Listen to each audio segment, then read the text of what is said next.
Hi students. In the previous video I started There Will Come Soft Trains written by Ray Bradbury.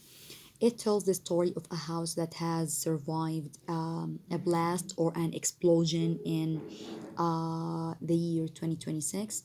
The house has automated systems, but unlike a modern day smart home, you have to know that the story has no characters. It centers instead on the single house left standing after a blast or an explosion. You have to know that a blast means an explosion. The author is against technology. He believes that technology has negative impacts on human lives. He knows that people prefer using machines to free them from difficult tasks, but in this story he shows that technology has no power and nature is more powerful than technology. The last point I discussed in the previous video was the five silhouettes or the shadows of the family in the black house, the five spots of pain, the man, the woman, the children, the boy remained. I showed the picture of this family last time. Let's move to the question, page 134. Based on the story details about the city, what do you think has happened? The house and the surrounding city have suffered from atomic blast or an explosion. Blast, guys, means an explosion. Silhouettes are all the remains of the family members. So the silhouettes are the result of the explosion of the house or the automated house. Okay. Highlight these lines.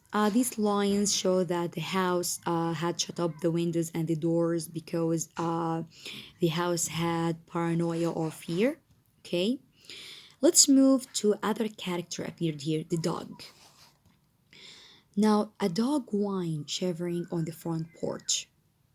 Okay, the dog once a huge and fleshy. So the dog was a huge and fleshy, but now turned to bone and covered with sores and injuries. So it shows that the dog had suffered from the fires after the explosion. Okay, moved and tracking mud. Now other character here or other machine appeared here, angry mice. You have to know that mice are robots, okay, and the task of mice was cleaning.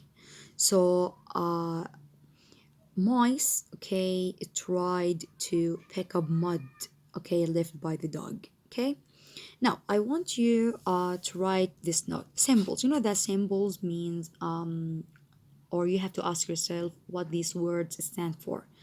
Dogs in this story stands for suffering and death. Okay, mice stands for invaders. House stands for mankind. So these are the symbols, okay, of these words. Okay, so you have to write them. Now let's move to the last two lines here. The dog ran upstairs, hysterically yelping to each door, and at last realizing, and the house realized that only silence was here. So the dog realized that nobody was home. Okay, and he suffered from sores and injuries after the fires. Now let's move to the next page, 135, and don't forget that the dog symbolizes or stands for death and suffering. Now, let's move to these lines, highlight them. These lines show imagery. So these lines show imagery. The dog frothed. The froth means foaming at the mouth, lying at the door. So the author here imagined the situation of the dog. The dog frothed or foaming at the mouth, lying at the door, sniffing, its eyes turned to fire. It ran wildly in circles, biting at its tail, spun in a frenzy. Frenzy means madness, and died. So the dog was gone. But you have to notice something here that the house is continuing its work. Okay, sorry, 2 o'clock sang a voice. 2:35, and don't forget the pattern of organization is a chronological order. Okay. So the house continues, okay, the automated programmed course. No, but the table were silent and the cards untouched because nobody at home. At 4 o'clock, the tables folded like here we have similar figure of speech. Okay, at 4 o'clock, the table folded like great butterflies back through the panel walls. So here the author compared the tables folded to butterflies. Okay, now let's move to the question here. How does the house react when the dog runs through it and sniffs at the kitchen door? What does the dog's death suggest about the house? The house continues mindlessly on its automated and programmed course. It just cleans up the mess left by the dog. It's oblivious or not paying attention to the dog's house. So the house or technology, all machines of the house keep working.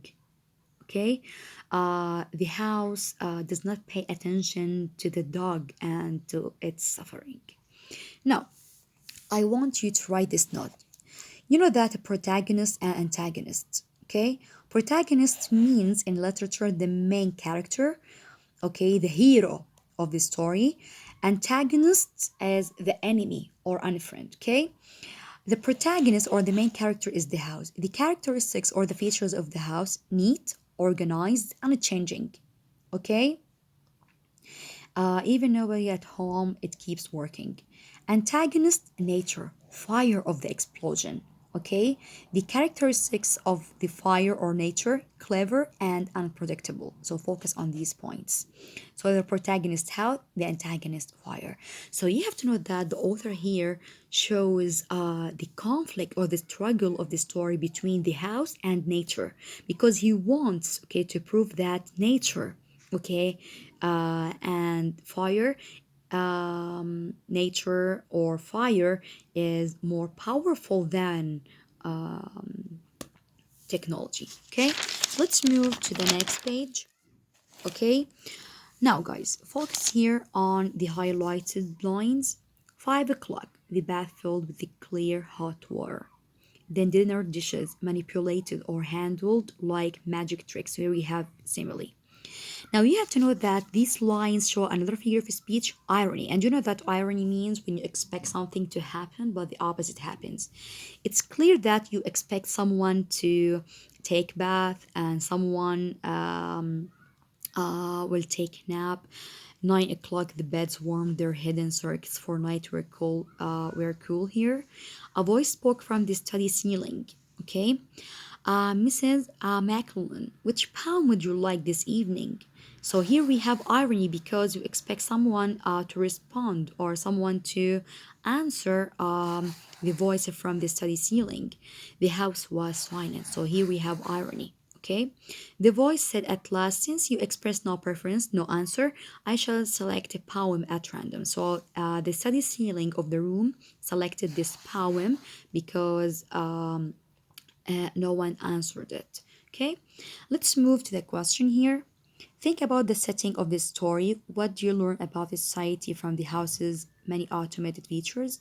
This society values technology as a way to do chores and make life easier. So all people prefer using technology to make life easier and to do chores like cleaning, cooking. Now, let's move to 137. The fire.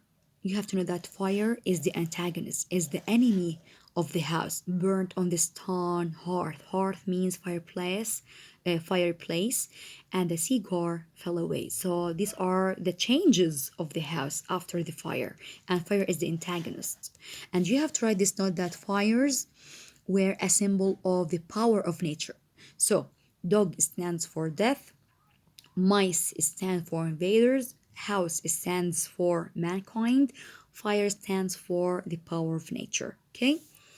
At 10 o'clock, the house began to die. Okay? The wind blew a falling tree. Bough means a branch of the tree crashed through the kitchen window. These are the changes of the house. Clean solvent bottle shattered off the stove.